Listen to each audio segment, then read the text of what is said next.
Well, hello. Welcome back to another exciting edition of Coffee with Steven. So this week, as you can imagine, takes on somewhat of a somber tone. This particular blog is in reference to the atrocities that took place in Pittsburgh on Saturday of last week. Now, many of you know or probably should realize that I am Jewish. Although I don't necessarily consider myself a particularly religious Jew, as my daughter likes to sometimes refer to me as Jew-ish.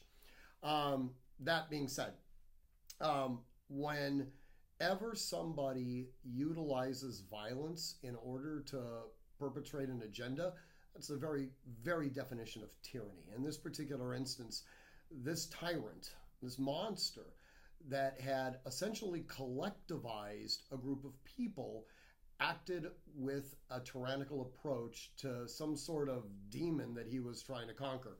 And it's interesting because there was a lot of pundits that immediately came out and started blaming right-wing politics or started blaming Trump, or whatever. And I think that's completely misses the point, okay? The reality is, people have taken a position where they have essentially participated in the collectivization process themselves, where they self-identify with a particular tribe. And as a result of that, they engage in a dehumanization campaign to tribalize those people who fall outside of their tribe. In this particular instance, the Jews, they've given some sort of homogeneous, position towards that all Jews act in a certain way, and that as a result of their unique characteristics, they all have the same beliefs, same political views, same religious affiliations, same moral and ethical guidelines.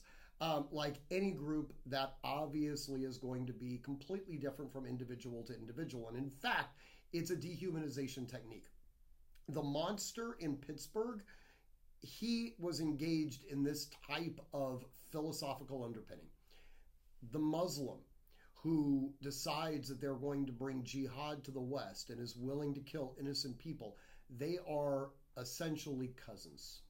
The people that would look at another group of individuals, take away the concept of individualism and replace it with collectivism, that is the essential philosophical cousin to this goblin in Pittsburgh.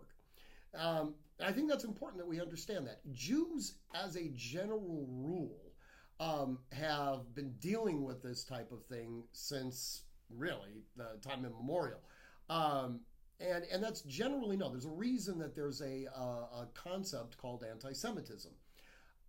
That notwithstanding, I think that if we focus in on the fact that there was this atrocity that took place in Pittsburgh towards a specific group of people, and while I think it's incredibly endearing that a Muslim had created a GoFundMe account that other Muslims have given a tremendous amount of money for the benefit of the victims from this attack. Again, I think that's fantastic. I think it's endearing. I think it deserves to be recognized and deserves to be given bona fides for. But at the end of the day, this isn't about collectivized innocence or collectivized guilt. This is about the actions of a tyrant.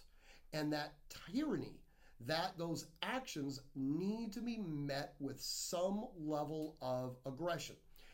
We're never going to be able to eradicate the insane. We can't. We tried institutionalizing it for a while. We tried creating some sort of public shaming methodology. But evil and tyranny always manifests. The only way that it can be prevented or atrocities minimized is through the overwhelming use of violence for the benefit of the innocents. That is why I am such a big advocate of armed security in houses of worship. People that are willing to engage in violence will not be stopped through reason. They can only be stopped through an application of violence themselves, by the people that they're trying to victimize. In any event, and that's one of the reasons why we do so much church and synagogue security training here at Artemis.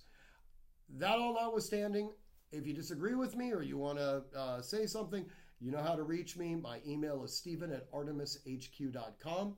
Train constantly, train consistently, train repetitively, and train with purpose. And above all else, stay safe. Until next week when we have coffee again together, and hopefully get to talk about the midterm elections, be safe and vigilant out there.